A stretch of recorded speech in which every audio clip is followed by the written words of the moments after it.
It appears a bill to repeal the death penalty in Wyoming may be back again next year. You recall that bill passed the House last February, but failed on a first vote in the Senate. That's if the bill's sponsor, Representative Olsen from Cheyenne, can get the necessary 40 votes in the House to get a death penalty repeal bill introduced. That would be the 2/3 required for a non-budget bill in February's 2020 budget session. Also, he would need 4 more votes in the Senate to get the bill to the governor's desk. None of this would be easy to do in an election year. We're anticipating now that with the momentum that's grown, the community is much more aware of what's happening and they're much more involved. So I think with that involvement and more personal conversations with our senators to help them understand particularly the fiscal consequences of not repealing a death penalty, I think we have a better shot of getting it all the way through this time. Olsen says his data shows death penalty prosecutions are costly for the state. And he says many support repeal for that reason. Others support doing away with capital punishment for moral reasons.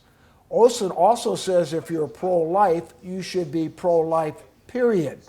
He says if a person is wrongly convicted and executed, there's no way to change that. But we can undo the wrong by releasing them. If we got it wrong and we executed the individual, there is no way to undo that. The maximum penalty under the bill would be life in prison without parole. But that's not enough for some opponents of repeal. They say it's more about the victims than the killers. And many prosecutors oppose repeal because it takes away a plea bargaining tool in death penalty cases.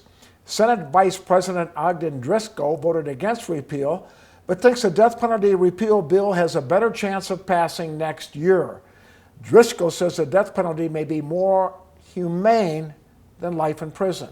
Caging someone up like an animal for 70 years of their life just doesn't make much sense to me. Our whole world's based on contributing to society in some fashion, and locking somebody up forever just doesn't make a lot of sense to me.